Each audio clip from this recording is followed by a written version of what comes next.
Olá, tudo bem? Vamos a mais aqui um Papo com Torquato. Estou aqui eu e a Camilinha. Camilinha, ela tem um assistente, que é o Pedro. E aí, eu acho que ela parece que não gosta muito de mim, não. Que o Pedro recebeu uma ligação dela, né? Ou não, uma mensagem. Dizendo assim, manda ele ir começando. Eu com o Pedro, né? Eu disse, não, é com a Camilinha. Sabe por que eu sou assim? Porque eu sou muito acostumado com as pessoas, sabe? Aí eu acabo gostando. Aí com outra pessoa eu não sei fazer direito. Acho que é isso. Mas a Camilinha não gosta muito de mim. Só pode, porque ela sempre vai me empurrando pros outros. Muito bem. Tu tá gostando também de mim? Que agora eu tô blogueirinho? Ah, rapaz, Não tô? tá demais.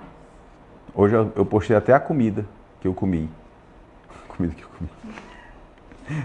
Mas é porque... Aí, tu viu? Vi? Tu sabe quanto tempo eu como aquela comida de manhã? 1 ano e meio. É mesmo.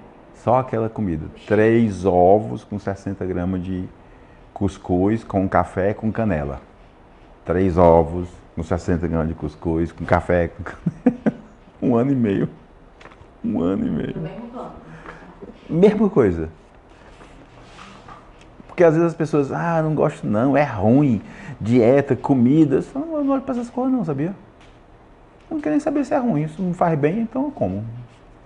Acho que eu tenho um pouco essa pegada de não ficar, sei lá, vou reclamar, não tá legal, não tá bom. Tá me fazendo bem, então bora, come. Olha só, a primeira pergunta é bem interessante, sabe? E eu vou responder achando ruim minha resposta. Pesquisa parental de aneuploides em embriões alterados geneticamente. Quais os ganhos na parte clínica? Olha, eu acho que essa pergunta quer dizer a seguinte coisa. Ó. Aquele embrião está aneuploide. Veio de origem materna, o erro que levou à alteração genética, ou veio de origem paterna? Se a pergunta for esta, então a gente tem sim uma resposta. Eu vou dar uma resposta um tanto quanto díspare, porque essa é uma verdade não completamente conhecida. Vou repetir. Está lá o embrião. Ele é alterado geneticamente. Tem como a gente saber quem contribuiu, sim, para aquela alteração genética? Se o óvulo, portanto a mulher, ou se o espermatozoide, portanto o homem. Muito bem. Condições tem. No entanto, na imensíssima maioria das vezes, a causa está do lado do óvulo. Então eu dei um spoiler nos meus stories, pontuando que você, mulher, quando estava dentro da barriguinha da sua mãe, e você estava com 1 mês e meio de vida, dentro da barriga da sua mãe, você formou esses ovos até o 5º mês de vida intraútero. Chegou no 5º mês de vida dentro do útero da sua mãe, você parou de produzir seus óvulos. Não produz mais. Isso mesmo, não produz mais. O óvulo que envelhece não faz mais embriões tão bem. Faz mais embriões alterados geneticamente, porque ele envelheceu, porque tu já nascestes com eles, porque eles não são mais novos. Então, a grandíssima contribuição para a aneuploidia, alteração genética nos embriões, sim, está nos óvulos. E eu digo sempre, vocês têm uma vida reprodutiva com início, meio e fim.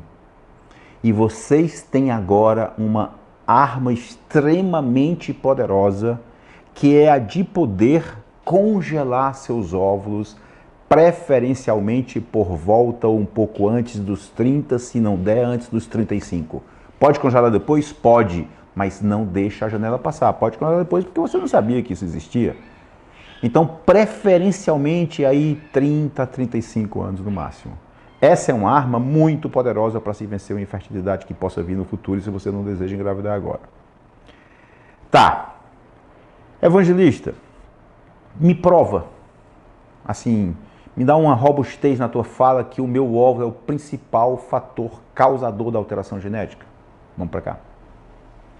Isso aqui é um slide que o Bruno, do Igenomics, que é, inclusive se puder marcar ele para eu mandar um abraço para ele, que eu gosto demais do Bruno, a gente conversa muito, e ele me passou esse slide para que vocês tenham mais ou menos uma ideia do que eu estou falando. Ó, vê aqui que aqui é a idade da mulher.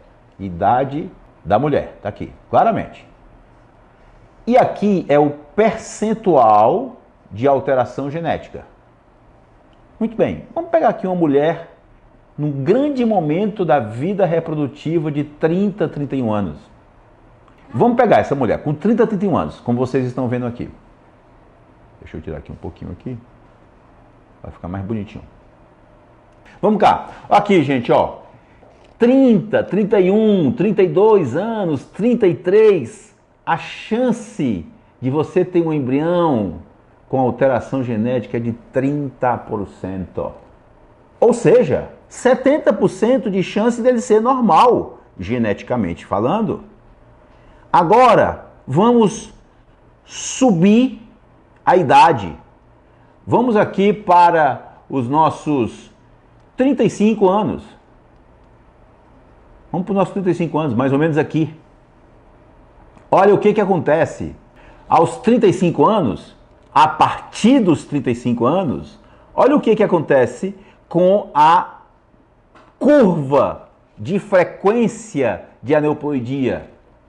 Dispara para cima, gente. Olha esses números.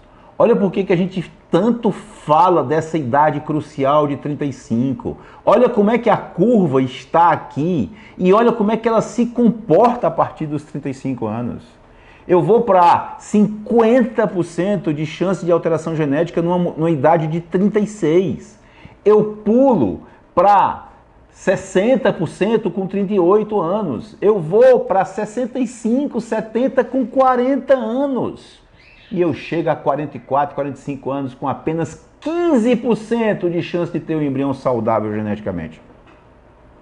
Então, o que era 70% de chance do embrião ser normal geneticamente, cai para 15%, antes dos 30, cai para 15% ao chegar depois dos 40 anos. Então, sim, é o óvulo o maior responsável pela alteração genética. Acontece que, hoje, nós estamos ainda no campo da dúvida, mas parece que o espermatozoide, para além de 40, 45 anos, a performance reprodutiva dele cai. Ou seja, passa a se formar mais embriões com algum tipo de alteração por contribuição paterna. Mas isso ainda não está tão claro. Parece que as alterações gênicas, não nos cromossomos, como são as alterações ligadas aos óvulos, mas pequenas alterações em alguns genes podem estar relacionados à idade paterna. Nós estamos ainda num campo ainda um tanto quanto obscuro, mas isso parece que será a verdade. O homem também poderá contribuir com alterações em alguns genes, não nos cromossomos, em relação ao envelhecimento dele. Mas normalmente isso acontece com bem mais idade. Por isso que nós vemos homens maduros sendo pais. Isso é claro, com 50 anos, 55, 60, 65 anos. Tem aí Chaplin com, sei lá, 80, 90 anos sendo pai. É possível, para a mulher não.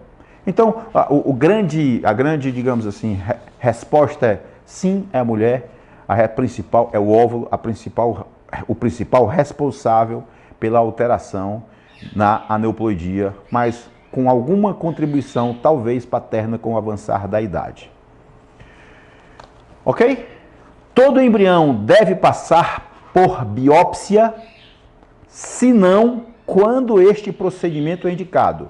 Eu já respondi este questionamento, mas eu vou fazê-lo agora de uma forma mais categórica. Eu vou fazer com menos opinião pessoal, se é que eu consigo.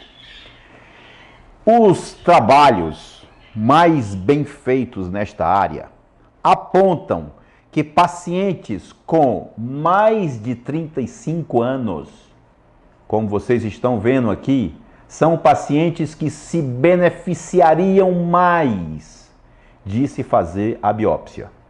Isso é o que está posto nesses últimos trabalhos.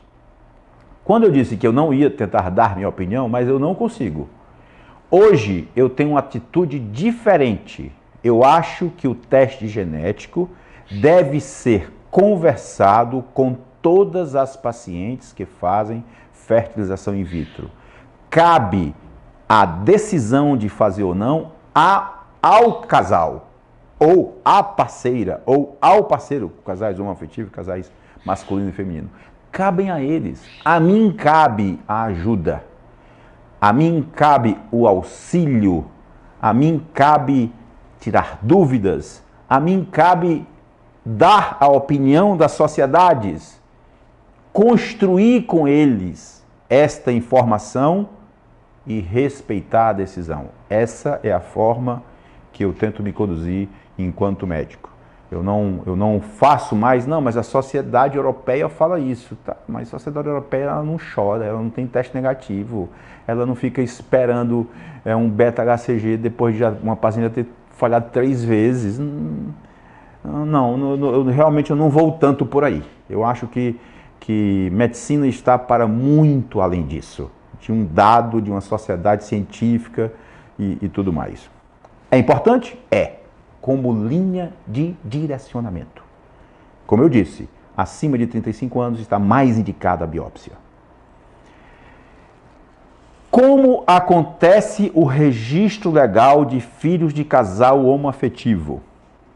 Esta paciente, ela recebe da clínica um documento semelhante a este aqui, relato para os devidos fins que o casal, portador da CPF tal e tal, fizeram um tratamento na nossa clínica sob meus cuidados, a paciente submeteu-se a uma punção no dia tal, o processo de fecundação foi feito com sêmen de doador anônimo, tal, e no dia tal, a paciente realizou a transferência de 2 embriões e teve uma gravidez gemelar, e tal. Concluímos que o direito de registro da criança nascida é do casal, homoafetivo masculino ou feminino, com todas as implicações legais e morais deste fato. É isto aqui que necessita, para que o registro de nascido vivo já saia em nome das mães ou dos pais. E a minha resposta poderia estar aqui encerrada, mas eu não vou encerrar aqui não. Não vou não, gente. Sabe por quê? Eu acho que é uma oportunidade que eu tenho para a gente fazer alguns questionamentos, sabe? Algumas pessoas podem assim, mas é um pecado. Uma mulher com uma mulher poderem ter um filho. Eu sei que algumas pessoas pensam isso. Eu sei disso. E eu diria para você que o pecado é você pensar isso. Esse é que é o pecado. Porque não há um argumento lógico que tire a minha conclusão de que a base de qualquer família é o amor entre estas pessoas. Não é uma questão biológica ou sexual que vá determinar se aquelas meninas, garotas, podem ser mães ou não. Nem muito menos, mas nem muito menos o preconceito que habita em nós. Então, ainda dentro, inclusive, da questão biológica, eu vejo alguma coisinha, né, assim, tanto não pode engravidar que tem que recorrer a tratamento, porque tem um sêmen, então o certo é homem e mulher e blá, blá, blá, blá. Sério? Sério que tu fala isso? Porque olha só, nós estamos a um passo de produzir espermatozoides artificialmente. E quando isso vier, qual será o teu argumento? Porque isso está muito perto. No dia que isso acontecer, Tu passa então a apoiar? Porque se o teu raciocínio é biológico... Não é não, gente. Aqui é o preconceito que tem dentro da gente, que a gente tem que lutar diuturnamente com ele, contra ele. Diuturnamente nós temos que combater os nossos preconceitos. A base da família é o amor e ponto final. Não importa se são dois pais, se são duas mulheres, não importa. Precisa amarem-se entre si. Bora em frente? Chega, eu me emocionei. Diante desse trabalho, acho que do passado, né? Que eu comentei. Você acha interessante manter embriões congelados alterados geneticamente? Deixa eu te melhorar aqui uma coisa, ó. A resolução anterior do nosso conselho pontuava que o embrião, mesmo alterado geneticamente, deveria ficar congelado por até 3 anos. Esta nova resolução que está em vigor retira esses 3 anos.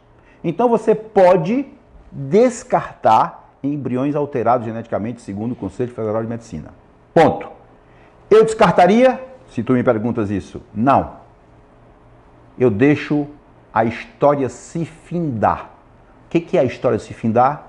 Você ter o seu filho ou os seus filhos ou as suas filhas em vossos braços, em vossos seios.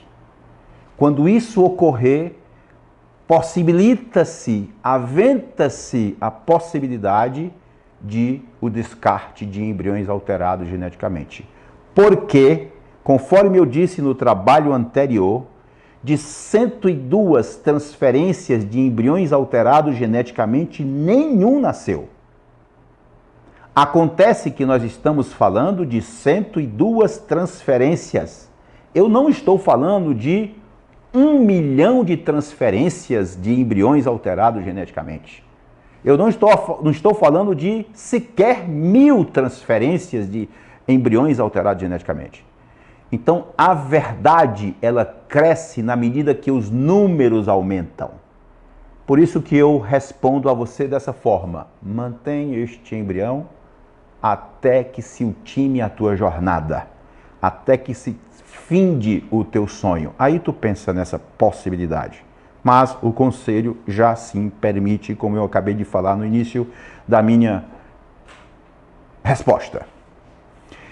Quando vai para a biópsia, o aneuploide volta a ser congelado? Sim. A biópsia é uma média de 10 a 15 dias para sair. E esses 10 a 15 dias para sair, gente, é para eu ter me lembrado, ó. Eu tenho um óculos verde. Aí. Eu esqueci disso. Porque fica combinando. Não, é porque na hora que eu estava falando da biópsia, mas vale, eu esqueci do óculos verde, meu Deus do céu. E eu quando eu botei essa roupa aqui, eu disse assim, sei até qual óculos que eu vou usar. Não, tá, não ficou legal? Olha aí, óculos verde, todo de verde. Inverno brilhante, inverno brilhante, cores, inverno brilhante. Aqui pro papai. Ó. Museu da Lacoste. Jacaré.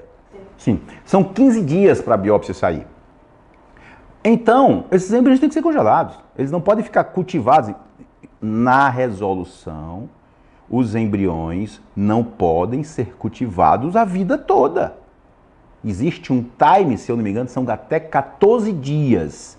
Mas nós não temos, o mundo todo não faz isso, a não ser a nível de pesquisa. Vamos lá. No caso da doação de embriões, também se faz biópsia? Pode se fazer, claro que pode se fazer. O embrião que é doado, ele pode, inclusive, já ter sido biopsiado. Mas é possível, caso ele não tenha sido biopsiado, você querer biopsiar. E você vai dizer, mas espera aí, ele está congelado, eu vou descongelar, biopsio e congelo de novo, ele está dizendo aí porque tem um tempo de espera. Isso pode prejudicar, evangelista? Pode ser que sim. Pode ser que sim. Não são respostas claras, evidentes que nós temos ainda, mas pode ser que sim. Bom, A biópsia é feita em todos os embriões de uma só vez ou só nos que serão transferidos? Eu vou lhe dizer como é que funciona isso aqui, para você entender bem claramente. Vamos imaginar que você fez 7 blastocistos, ok? Nós biopsiamos os 7. Cada embrião é categorizado, embrião 1, embrião 2, embrião 3, embrião 5, embrião 6, embrião 7, faltou 4, embrião 4, categorizado lá, e eu mando as células para o laboratório de genética, que recebe as células do embrião 1, as células do embrião 2. O embrião fica aqui congelado na clínica. A gente só manda um fragmento dele para ser analisado geneticamente. Depois vem a resposta de lá. Quantos desses 7 estão normais e anormais? Acontece que você pode ligar para o laboratório de genética e dizer assim, olha, desses embriões que aí estão, desses 7, eu quero que você analise apenas 2. Tem um custo médio aí de R$1.000 por embrião, eu quero que você analise 2, porque o que eu estou podendo pagar é R$2.000. Isso pode ser feito sim. E aí, quando isso é feito, a gente orienta que os embriologistas aqui do nosso grupo digam quais são os embriões com maior chance de serem normais. E aí tem um negócio bem interessante para eu falar para vocês. Há um índice de acerto, eu inclusive poderia colocar isso como um trabalho, se a Andréia estiver me escutando. Andréia, marca ela.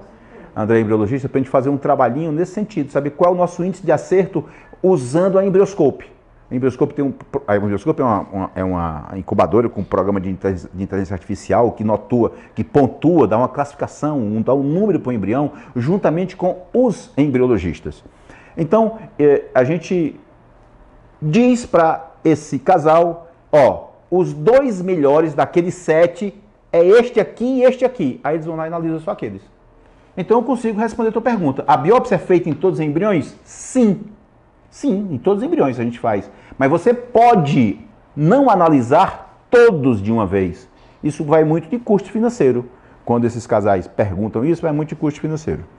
Tá, aí tu vai dizer, tá, e os outros embriões? Eu analisei e os 2 estão alterados. E eu ainda tenho 5. Eu posso analisar os restantes? Pode também.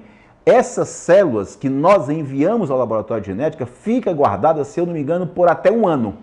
Então você tem até 1 ano para poder fazer esta análise. Há risco de a biópsia danificar o embrião? Sim, há. Sem meias palavras, há. Acontece que essa resposta tem que ir além disso. A pergunta é, quem biopsiou o teu embrião? Qual a experiência desse embriologista? Quantas biópsias ele já fez?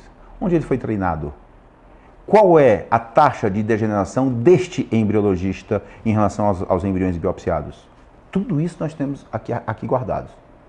Nós temos 5 embriologistas, 2 biopsiam. E até um tempo atrás era apenas 1, que faz uma média de 1.000 embriões ano. Então, um altíssimo nível de expertise, um altíssimo nível de qualificação.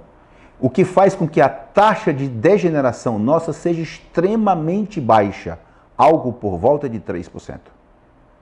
Então, a resposta clara, objetiva e sem meias verdades. Sim, é possível, claro que é possível. Óbvio que é possível danificar. Mas isso acontece muito mais a depender das mãos que o fazem. Que a fazem, a biópsia. Após o biopsiado e congelado, após biopsiado é congelado? Ok, sim. O resultado demora 10 a 15 dias, respondi. O embrião perde a qualidade? Acabei de responder na anterior. Depende muito da biópsia, mas eu colocaria um ponto e vírgula e falaria um pouquinho mais. E depende mais da qualidade morfológica do embrião. Um embrião 4AA, 5AA, 6AA, dificilmente esse embrião sofre com a biópsia. Um 3cc pode ser que ele sofra um pouco mais. Ou seja, a expertise de quem faz a biópsia juntamente com a morfologia embrionária podem, são aquelas verdades, digamos, fluidas, contribuir para danificar o embrião. Bom, eu acho que por hoje é só. Camaninha está mandando encerrar, hoje eu não foi muito tempo. O tempo todo aqui fazendo assim, ó, mandando dar tchau, o tempo todo. Ave Maria, cristãzinha do céu, porque eu gosto de falar para as pessoas. Mas eu também não tenho mais o que falar, não. Então tá bom, encerra. Tchau. Beijo, garotos e garotas.